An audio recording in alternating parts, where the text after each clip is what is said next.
Hello. Oh, cool. That's nice and loud. I'm just going to set a timer. I am conscious of time. I could probably sometimes talk a Eskimo into ice cubes, but we'll try not to do anything that extreme today. I'm really excited to be here and to share some insights on China. And I also just want to thank Jenny and of course as well Chris, both good friends and colleagues that I've worked in different capacities with over the years for their fantastic insights in terms of the strategic plan for berries exports, but also Chris's insights into Vietnam. As you'll find with China, for those of you who may or may not have been to China, there is some similarities with what we heard about Vietnam, and there's also a great deal of difference as well. And it's an incredibly exciting space. So I will jump straight into it. Just a quick one thing about me. So as Jenny mentioned, I am General Manager for Asia. My core objective of the role that I'm doing is really helping to get China ready for Australian blueberries. So that means helping out with the technical market access work, but also starting to raise the profile of what we do and begin to tell the story of Australian blueberries in China. And I think that's a really, really important point. Because our role in blueberries as an industry and global industry is quite significant. We had just early today, not now, but we had Ridley Bell here, and as you'll find out later, a particular variety that he was heavily involved with developing is the most popular variety probably in China. So what does that mean for us as an industry and the role we're playing, and as I said, in that story of blueberries and their growth in a place like China. So in terms of what my role is, I travel to China really quite frequently, if not every month, every other month. I lived in China in the past, so I speak Mandarin and spend a lot of time there. So whether it's boardrooms in Beijing or trade shows in Shanghai, I'm there, I'm meeting with our stakeholders and our partners in market, whether that's the embassy or it's Chinese officials or chambers of commerce, wholesale markets, retailers, importers. I'm there and pressing the flesh and really raising the profile of what we're trying to do. We're trying to raise, I guess, a certain degree of demand pressure so that once the market opens, the value is already there for Australian berries. So why China as a market? Now, obviously in the media and for many, many years, Australia's been doing trade with China. So it's not a new market for us and certainly not a new story. But for blueberries, it is. And so it's important that we understand, what does it look like and why are we even thinking about it? So number one, it's the world's second largest economy. And from a fresh produce perspective, it's also the largest produce market. Approximately $1.34 trillion in 2023. So putting that in perspective, this market is projected to reach $2.4 trillion by 2032. So it's huge. And fresh produce has a very significant role in the lives of Chinese consumers. Chinese consumers increasingly have health conscious front of mind. They're willing to pay a premium for what is high quality or well marketed product. And although they currently consume about 300 grams of blueberries per person a year, which is not a lot, they aren't that far behind Australia, which I think we're sitting at about 700 grams per person. So there's a little bit of work to go, but there's definitely an opportunity here. And I think it's really important as well, because in terms of the introduction Chris gave to Vietnam, he mentioned how some of the things like stone fruits, plums, it's an introduced fruit, it's quite unusual, it's new to the market. So they're going through, they have to really introduce the product and teach the Vietnamese consumer, what is this fruit? But blueberries don't have that challenge. Blueberries have been in China for a very long time. They've been growing them there themselves. Different varieties, of course, and in different regions, but they are very familiar with the fruit. It's already something they willingly love. They put a premium on it already. So, the carpet, I guess, in a way, has been laid already for us to go in and utilise that opportunity. The third point, Australia has a really interesting strategic advantage in a market like China. So, our lobster does really well. Obviously, our wine, post, I guess, the trade issues that we've had recently. But all that's been resolved now. There are no longer any trade impediments with our relationship with China. So we're really in the clear here at the moment. And we've got a fantastic relationship and brand representation. So whether it's citrus or table grapes or even stone fruit or cherries that all have access in China at the moment, they all command a premium in market and have a reputation for being excellent, fantastic quality, really big size, really great flavour, relatively consistently delivering on the promise that they're putting up as a product. And that's a reputation that we also have to step up to and meet as well, because that's what the Chinese consumer expects. And I'll get to it in a moment in terms of their preferences and their expectations, but they are high. And I think, I truly believe it's something we can meet, but we have to understand those expectations and willingly go into that process. Blueberry consumption in China has also risen quite significantly in the last 10, 15 years, but more so in the last few years. And so that's sort of gone hand in glove with China's own domestic production, and we saw some figures earlier from Mike, I think it was, who shared the data there. But China's producing over 500,000 tonnes a year now in terms of production. Huge numbers for berries. And so with that has come consumption. And so now many more households are eating blueberries, and as I said, they're very comfortable and put a lot of value in the product. So a little bit about the Chinese consumer, and this is, I guess, an exciting part. I guess certainly for me it is. They're a really, really fascinating bunch. And now some of the terms or information I'll share here, it's pretty broad strokes. Like in any economy or any society, there are certainly variances and differences. So don't take it as absolute truth for every Chinese consumer in the world. That's certainly not the case. But these are some highlight points that we can look at and certainly trends that's really happening in China at the moment. So first, health consciousness. And that's really on the back of COVID. That has really exploded, but it's really on the rise. So we're in the West, in Australia and markets like us, we tend to put convenience in front of nutrition. That's just a part of our value set. But for Chinese consumers, it is the other way around. So if something is less convenient, that's okay, as long as it's healthy and good for you, or you have a positive experience from that. So you'll see, sometimes you might even see in a market here in Australia, a Chinese grandma picking the almonds one by one to look for the good ones. And they'll take an hour or something to do that. Couldn't imagine an Australian really doing that very often. They'd get a bag that's already been pre-processed and sealed off, they'll chuck it in their basket and go. That's convenient. And they'll accept that if there's a degree of poor quality or something like that in there. Not the case with the Chinese consumer. Very health conscious, very premium conscious. Part of that as well is linked to their history. So Chinese medicine as a practice is really highly connected to food and what you eat. And so if even in conversations with Chinese people, you'll find they say, oh, you have this ailment, you've got a cough, drink this type of soup, or you've got a headache, eat this type of fruit. And there's a huge connection between what you eat and how you feel. And we talk about that a bit here in the West, and we might talk about antioxidants or good bacteria in your gut and things like that. But the Chinese, it's really functional. Like you're sick or you're feeling lethargic, you should eat more of this type of food. And fruit has this really practical, functional role. So there's the function, and then obviously there's all the other premiumisation as well they have, so gifting, etc. And we'll talk about that in a moment. The next interesting point is their adoption of digital. So what does that mean? That means sort of the market makeup. How do Chinese consume media? How do they consume fruit? How do they purchase fruit and purchase anything really? It's fascinating. So while we as a society developed from cash to checkbooks and credit cards and now into Apple Pay and things like that, the Chinese went from cash to the equivalent of Apple Pay. They just jumped that whole thing. They went from market stalls in a wholesale market and a wet market to e-commerce. So what they see and what they expect from a retail experience is also really, really different. Now, they do have big supermarkets and big retailers and shopping malls and things like that we do, and they're an incredible experience as well, but they just natively are totally comfortable with e-commerce, and you find that throughout the society. It's not just 20-somethings and 30-somethings, but there are 60-year-old people who are buying their groceries online and expecting it to be delivered in 30 minutes to their house. This is a normal thing in China. So their digital adoption is really important. And where it sort of dovetails into what the market opportunity means for us is how they consume and how they get introduced to new things. So social commerce, that is social media commerce, So being introduced to a product in social media and actually being able to purchase it is also a really important channel that we look at.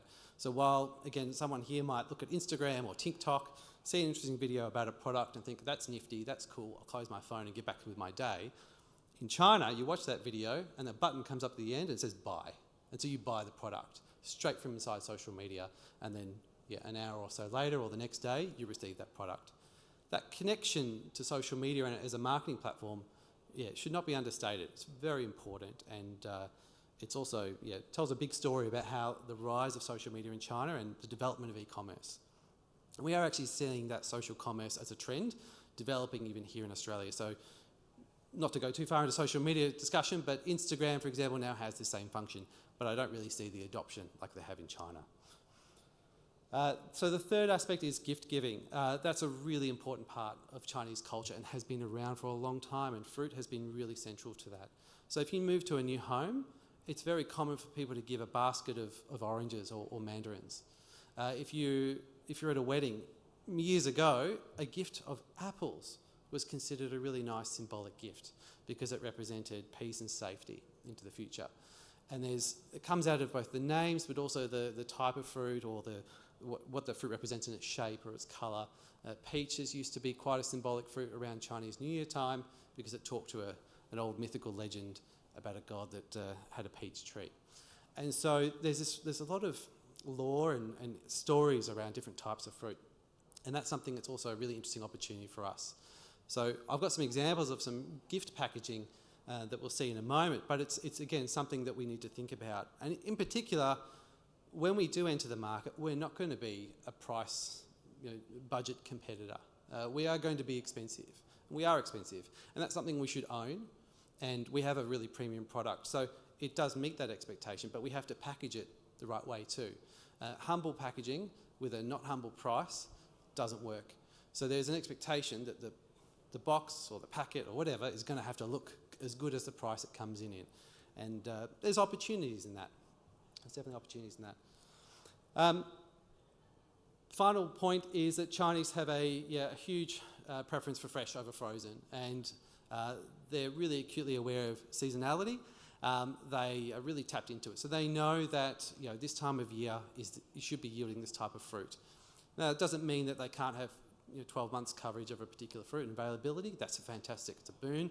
That's what modern life looks like in a developed country. But they are acutely aware of it. They know that this type of thing comes from this type of place and at this time of year. And in addition to that, and we'll talk about it in a moment, but they've got also an acute awareness of our varieties. And most of the blueberry varieties, and they have codes that are attributed to those different English names that we use.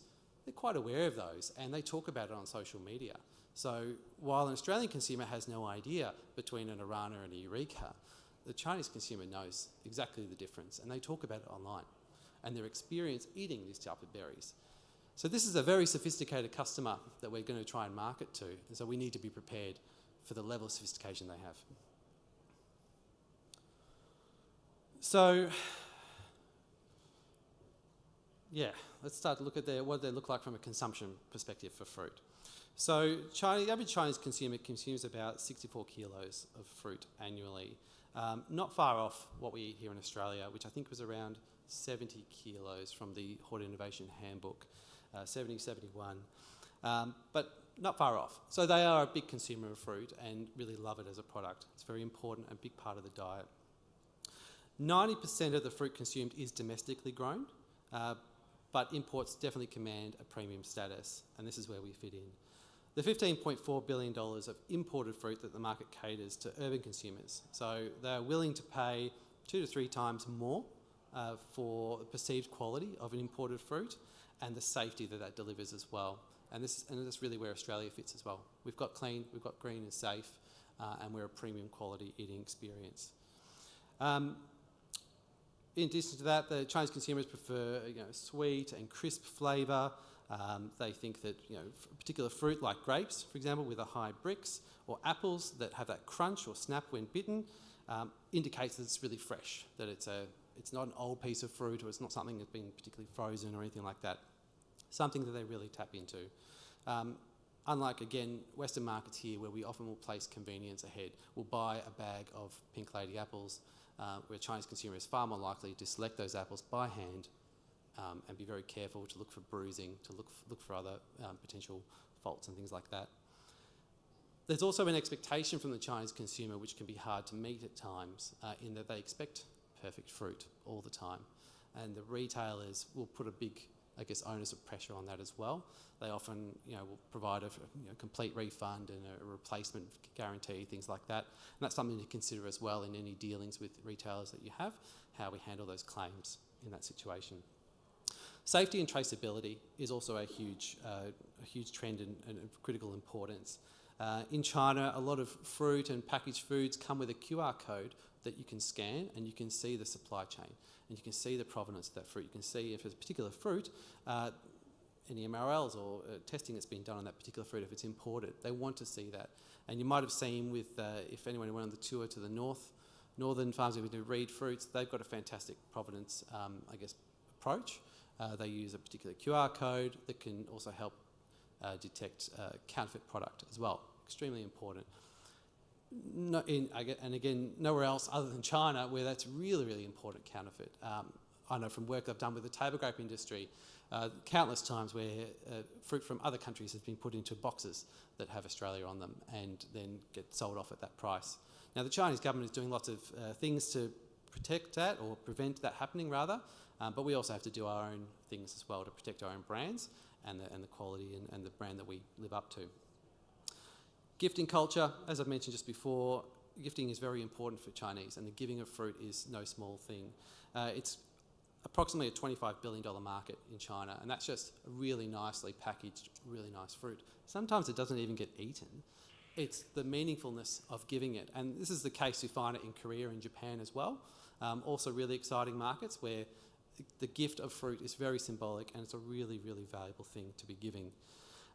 Elaborate packaging is so important. And again, in a country like Australia, we are often very humble with what we do. We like to do things that produce really great high quality fruit, and we can be quite humble about it. But in a place like China, we really need to scream about it and sell it and pitch it, because they know the quality's there, but if on shelf, and I've got a comparison coming up, if on shelf it doesn't look as good as the local fruit, they'll probably buy the local fruit because the packaging is better and people see that first. This is important. So this is that photo actually is from CIIE, which was the China International Import Expo in November last year. Jenny was there next to me, where we had, I would say, probably the first legal shipment of blueberries, Australian blueberries, into China, that we got special permission to show them at this trade show.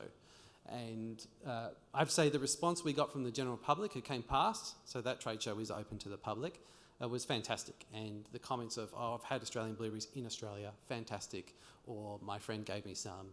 And then even sampling them on the spot, which they were able to do, the feedback we got. And there's a lot of comparisons to their local berries. Seasonality, we'll get to in a moment, but there is an opportunity, a window for Australian blueberries. But at the time, Chinese blueberries were also coming into season. So you were able to do the direct comparison. And even with the same varieties being grown in China, say by Driscoll's or even Costa, it's interesting to be able to do a side-by-side comparison. We don't often get that opportunity. And so extremely, extremely positive response. Also an extremely positive response when I tried to see what prices people would be willing to pay. And so, currently there are some Australian blueberries in China that are not legally present in China. They've been smuggled in, and they can achieve a price in terms of retail per punnet upwards of $30 Australian for one punnet. Now, it's a black market trade, and there's a lot of things going on to that price, so I wouldn't read into it too much, but it does tell us there is an audience there that is willing to pay a premium for something that's very high quality from Australia. So a bit more about that Chinese consumer. So I guess I've talked a bit about the fresh fruit market and what that looks like in terms of size. Quite big. I might just skip through this one, I think. Yeah, I've pretty covered most of these things.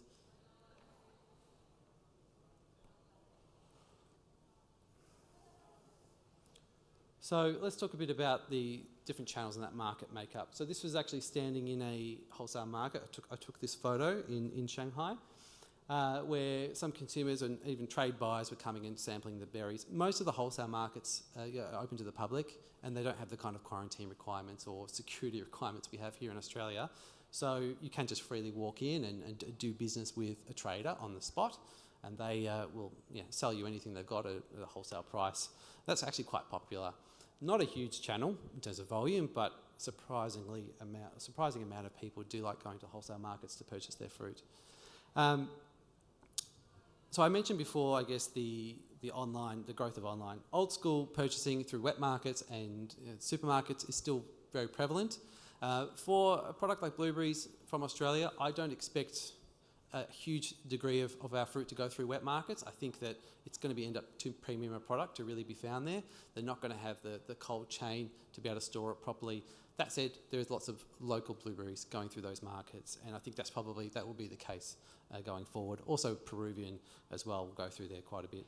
But in terms of online, it's really massive. Half of fresh fruit sales are done online, 50%.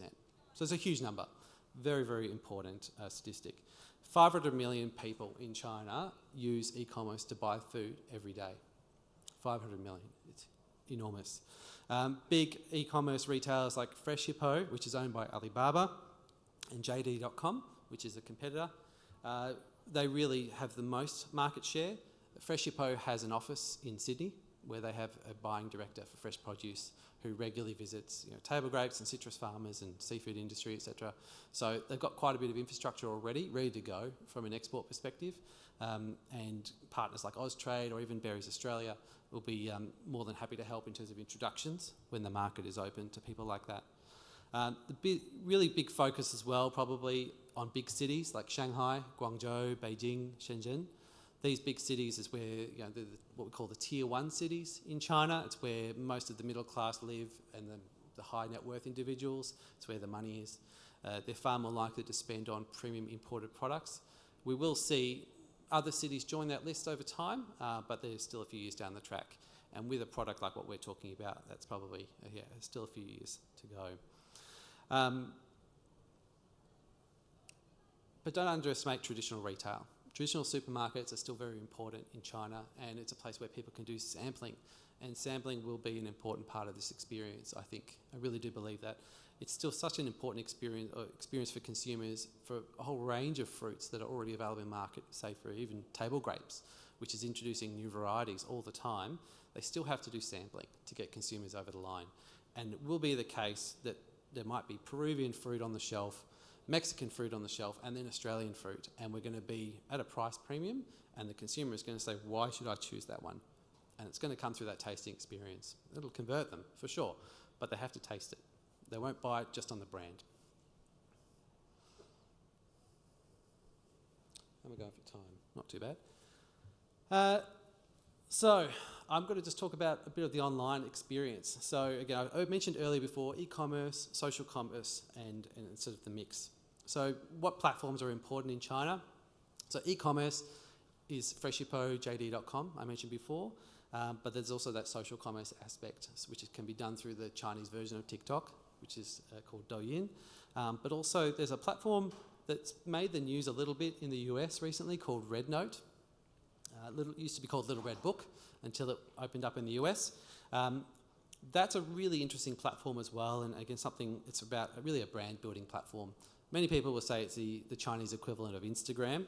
It's important though, because it's where Chinese people do their research, and social media is a research platform for most Chinese consumers. So while, again, someone like us, you might Google something, Chinese consumers tend to go social media straight away, and they search inside social media. And then often the brand may or may not be present to talk about itself. So influencers and other people who are happy to write and produce content on social media, they then command that space and talk about things. But it's very important. Chinese are big researchers before purchase, 92%, huge number. Little Red Book has 200 million active users, and there are dedicated communities for different niches and things like that, including blueberry consumption. So there's even a dedicated communities for people to discuss, compare, track the blueberry season and which varieties are coming online and which producers are selling the right fruit. Now, most of that's to do with their domestic production, but again, I mentioned before, their sophistication when it comes to varieties and seasonal awareness is extremely high. They will share photos discussing, the quality, the visuals, the aesthetics, the crunch, the whole taste experience. It's quite fascinating and a little bit scary sometimes, but it's all directly linked to e-commerce, and so a negative experience there has a direct relation to e-commerce sales, and that's something we've always got to stay on top of. And again, try not to make it sound too intimidating. There is certainly ways to manage it, but there is a lot of expectation here and a lot of risk. So this is what it looks like when you search for blueberries in these Chinese social media platforms. So the middle one is actually e-commerce. I'll just make that clear. That's Taobao, which is Alibaba's marketplace. And then the two on the sides are e-commerce. So I might just talk through what they're talking about, and then the first one I've actually got a video. Not that everybody will understand it, probably one or two people maybe. So this guy's in a tunnel on a farm with a basket of berries talking about them, and he tries them and says, it's really crunchy, and it's all about flavour, aesthetics, size, sweetness, and how long it's available for. This guy next to him on the left, he's got them in the package, and again, they're talking to the same points, but they all mention the variety. They all mention the size and how long it's going to be available for, and there is a function where people can purchase. And we've got people commenting saying, the fruit looks great, and this is all done through live streaming, so I should mention as well. This is not a static post where it's just got a picture of himself. It's a live video that might run for 2 hours. Sitting there eating the fruit. Hey everyone, this is the best fruit to buy at the moment. You've got to buy it. It's only available now. There's a lot of time pressure. Fascinating. That middle one there, that's Taobao, and you can actually see the prices. This is the retail consumer price. That's in Chinese RMB. Easy guide is divided by 5. So 21 RMB there, it's $4 for a punnet. Those would be local berries for sure, grown in Yunnan province. And then over the big pile there where the young woman is marketing as well, that's also a very common image we see. We actually see a lot of people in Yunnan province in particular, with the growth of production, a lot of small farms, 10-acre farms, something like that in China, have been set up. People who've worked for Costa, they've worked for someone else, they've learnt the business, and they've gone out and got their own farm. And then they will spend 2 or 3 months just selling from the field or from the tunnels. And then they sell into a platform like this, they make their money, and then they go back to tilling the soil and working the farm. They don't need to sell through retail or wholesale, they sell directly through e-commerce. So it's quite fascinating. So hopefully this 吃过这个蓝莓，芝冠蓝莓。 Note the packaging. 它这 This 个 guy's introducing 有 a 个手 gift 提， box for 打开看 blueberries. 一 These 下。 are local blueberries, they're not imported. 它的设计还非常好，这个送人 So 也 he's 不 just saying, 错。 the packaging quality is 打 really 开之 good. 后是这个包 Looks 装， really nice 确实 presentation. 挺漂亮。 And they're in like almost like 这属 caviar 于 tins. 是芝冠蓝莓的超能杯，这么一杯蓝莓。 And he mentions that it's the L25 variety. So I've just cut it short because it was a long video. But he mentions that it's the L25 variety, which, correct me if I'm wrong from anyone, but I believe is a Eureka Sunrise. And they've got an extensive, as I said, library of these varieties that they talk about and they mention. Even in these listings, on the central one, actually, no, sorry. I thought they would have it mentioned there, but they often will write it as like a sticker or on top of the picture of the product. Again, the variety. And for me, it's a very impressive understanding to see that Chinese consumers know what the varieties are. Again, if you ask, that most people here would know, if you ask an Australian consumer, did you know there are more than one variety of blueberries? Most people will say no, they have no idea. So it's, very different, very interesting. But note the packaging. I've seen this kind of cup packaging with a lid, it's very common. And again, I just really wanted to get home that this is domestic fruit. So when our fruit goes in and it's in a clamshell, a plastic clamshell, and it costs 50% more, 100% more maybe, and the Chinese consumer sees a local fruit in a really nice box, and if this is a gift to someone that's important to them, what are they going to choose? Now, I mean, yes, the Australian product will say product of Australia but that's it. That's the only indication. Any other indication is going to be the tasting experience, and that's after you've given it. And so, again, if you were to give someone a bunch, something that didn't look pretty flash, even though you knew underneath it was, you're going to get their impression on the receiving experience versus you're giving something that looks fantastic. Even if the eating experience is not as great, which might be the case with the Chinese fruit, they still have the impression and the feeling of receiving a high-value gift. And that's something that's really important to the Chinese consumer. Really important how that receiver of a gift feels when they're receiving it. And again, I don't think it's too far of a stretch to us to find a solution to be able to present our fruit the way it should be presented to consumers. Domestic production. We heard some numbers earlier today. This is from a farm that I went through in November. So I attended the International Blueberry Conference in Yunnan, which is where most of the production is done in China. And as part of that conference, we did tour a couple of farms. Most of the plantings in this photo, actually this farm I think was 100% illegal plantings, which obviously here is something we're much more on top of, but in China it's a huge issue.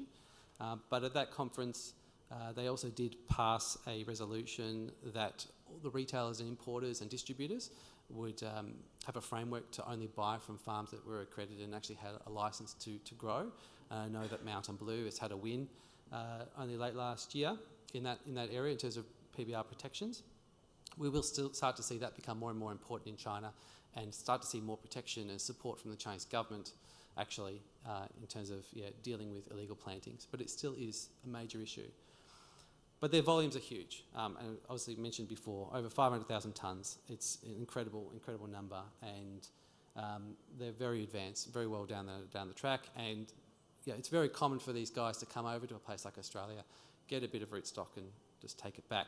Their quarantine and biosecurity is nothing like what we have here in Australia on arrival, so they wouldn't care if they had a suitcase full of a plant product. It's not really as much policed as we do it here.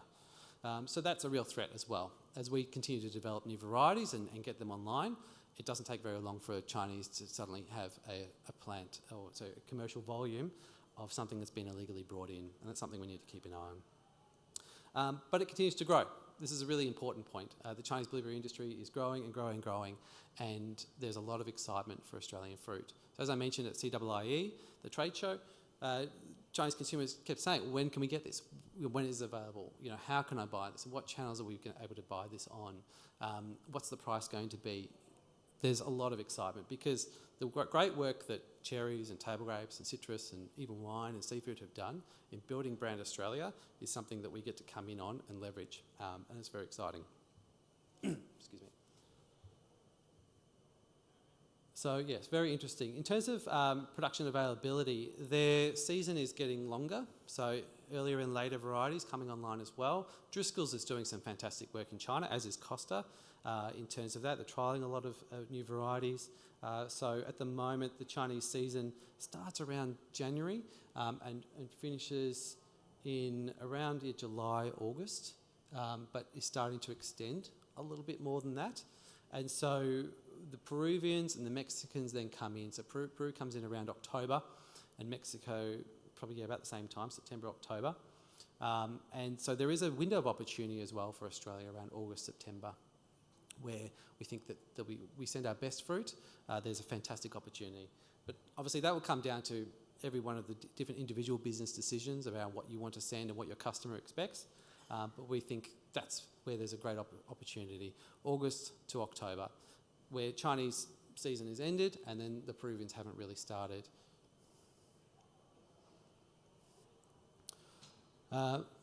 Touching on that just now, actually. Yeah, so Peru is the market leader, huge volumes and increasing quality every year. And that's also an important thing it'll come up in any conversations you do have with potential importers and retailers, is that the Peruvian fruit is really good.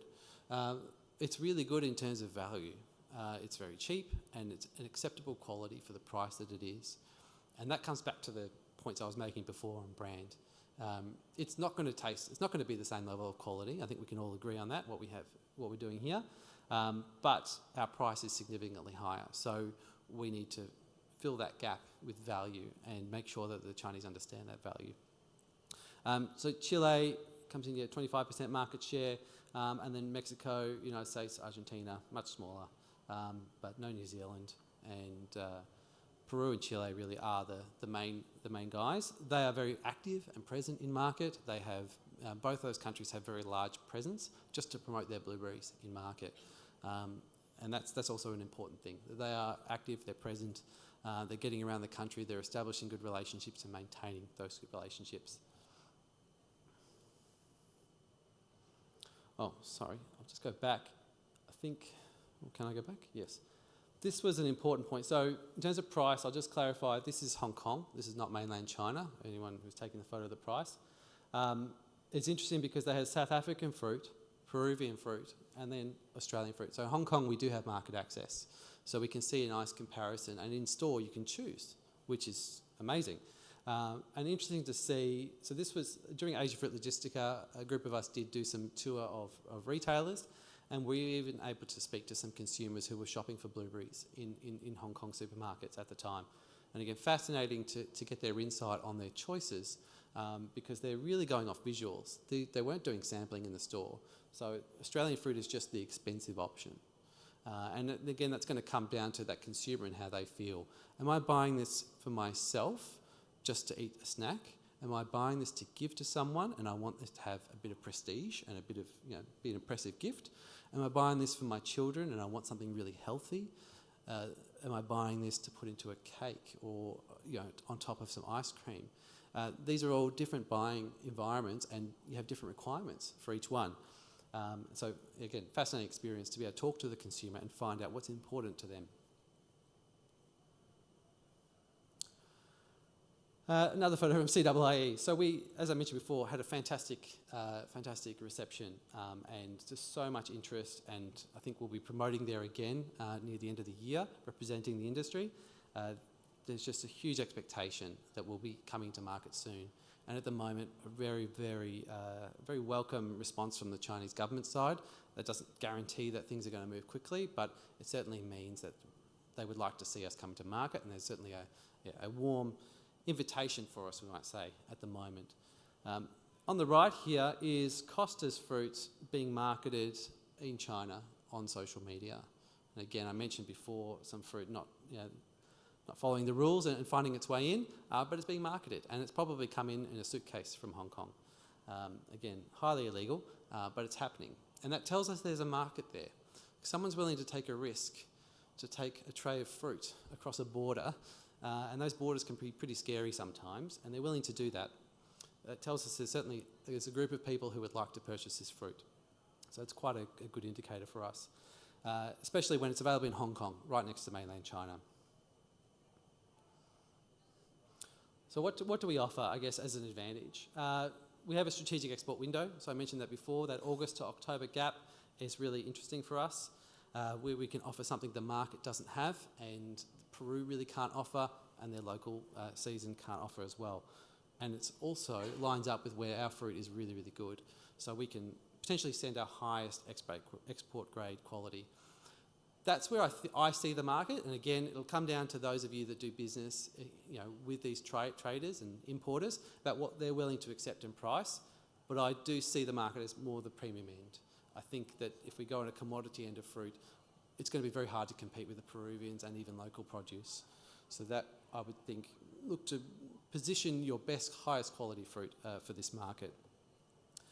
Varietal leadership is also the future for us as a market, because given Eureka Sunrise has come from us and Arana and others, there is a reputation for Australian blueberries in market, and that's something that we need to continue to leverage. So continuous innovation for new varieties, and a lot of the great companies that are present here at the conference are doing that. That's something that I think we need to keep investing in. That will continue to put Australia top of mind when it comes to expertise and leadership in blueberries. And that flows down through to Australia produces the best product, because they are the ones who develop the best varieties. There's a really great connection there.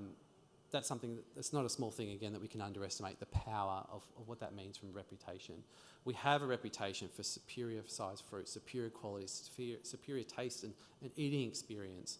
And as I mentioned before, that comes from other fruits and other products that they're eating from Australia. Everything from Australia is premium and good, so blueberries should be too.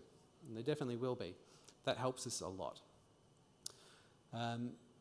The PBR leadership, mentioned that just now, and reputation for excellence, absolutely. So Australia has a really great reputation and cachet in China for high quality fruit. In terms of progress, Jenny's given us a great update in terms of what we're doing there. There's only so much, I guess, we can talk about.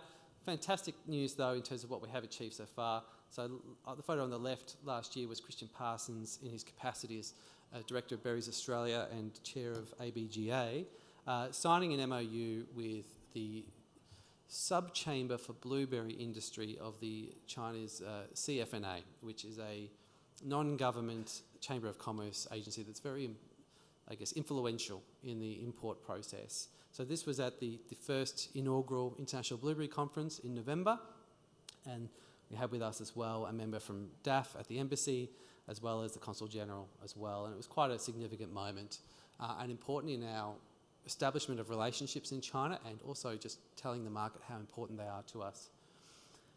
And this is myself as well, just promoting myself a little bit there at CIIE. But again, we had a fantastic response, and probably more impressive than I thought we were going to have. Given how much blueberries are available in market and from different countries, the response we got was, wow, we need to get Australian blueberries here as soon as possible. We've got a long list of people that want to buy them as soon as they're available. And this is really important. In terms of activities that we're going to continue to do and challenges, I guess, that are going to come across for us, we do have competition from other industries, and we have competition from other markets. So, as we saw before, Peru is an incredibly important competitor for us, especially in China. Their quality is improving, and even though strategically we're probably going to air freight, they sea freight, so we do have that advantage, the proximity to market.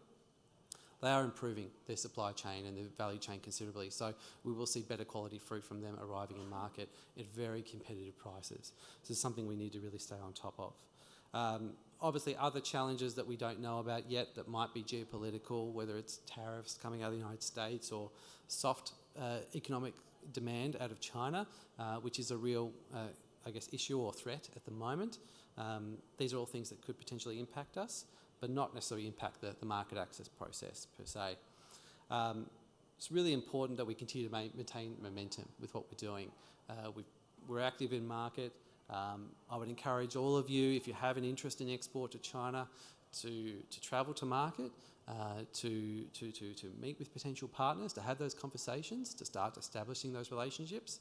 It could still be a year, 2, 3, maybe years from now where we gain access. It could be shorter than that, but it's important to start developing the relationships now. Those could be relationships with retailers or importers and distributors, or even just travelling to market to see how things are done. Very important, and certainly after something like Asia Fruit Logistica, it's very easy to then travel into the market a day or two before coming home, and I encourage you to consider that.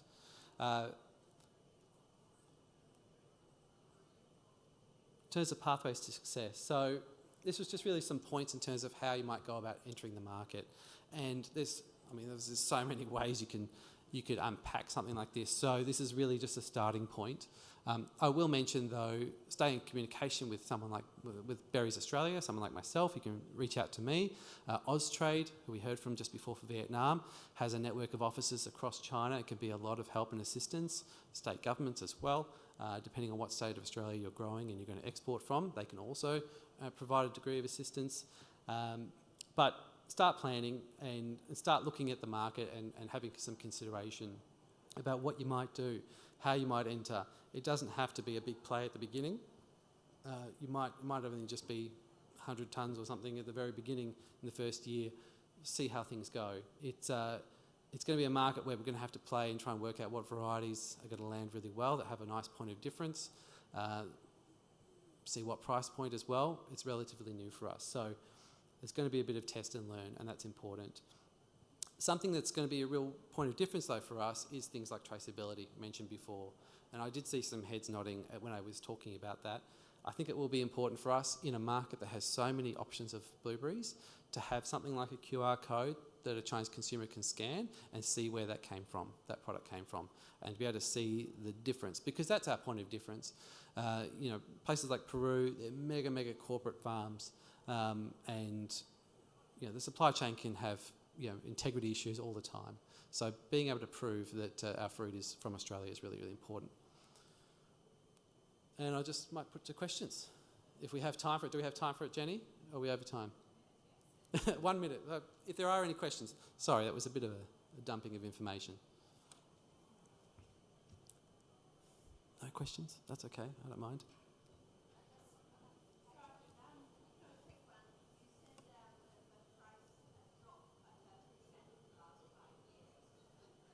Yes.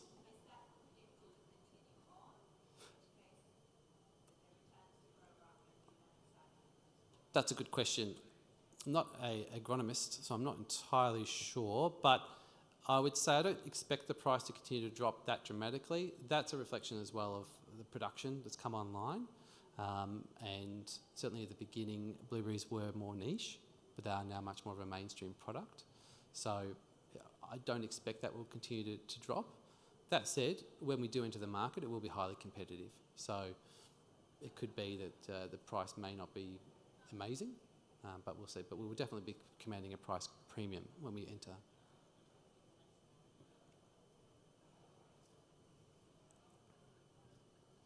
Oh, sorry.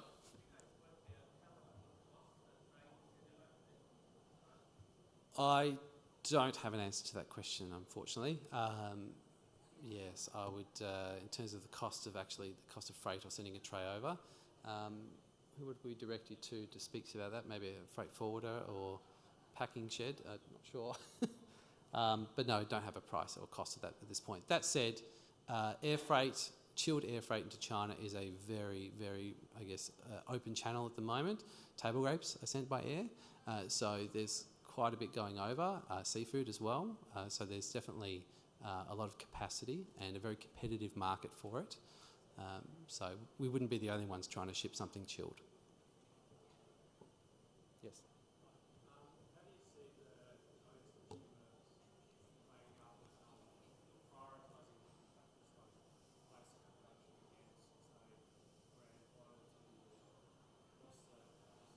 That's a great question. So that question was, how does a Chinese consumer prioritise, the different factors of a product? Brand loyalty versus provenance and price and things like that. So provenance is very important. What would I put as the number one would be brand and what is in that brand. So brand loyalty is important. Once you have that consumer's trust, they will come back. If they see the marketplace is reflecting that same level of trust you have, so other people are posting good reviews, then they will come back and rebuy. Australia's provenance, though, is right up there at the top. If it's not the first, it's the second most important factor. It gives us a huge advantage and a huge lift in terms of its value. You could sell a lower grade quality fruit that is branded as Australian and it would get a better price, definitely. Not that we want to, but that certainly would be the case.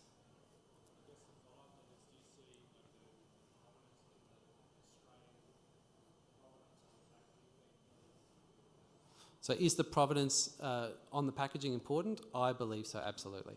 Absolutely. Especially because their market has so much of their own blueberries. And the place it's made is, it's a tiny little bit on the corner. And even if you were to look at the ones that are grown in China and the ones that are coming from Peru, say from Driscoll's, who's sourcing from all over the world, the only difference in their packaging for those two source markets is where it's come from. That's it. And it's a tiny little words because, again, they don't really need to highlight that it's from Peru. Whereas I think for Australia, that's something we should call out because that way we'll jump off the shelf. The consumer will say, that's Australian. I want to go for that. Rather than having to look through several different punnets and find, finally I found the Australian one. Great question.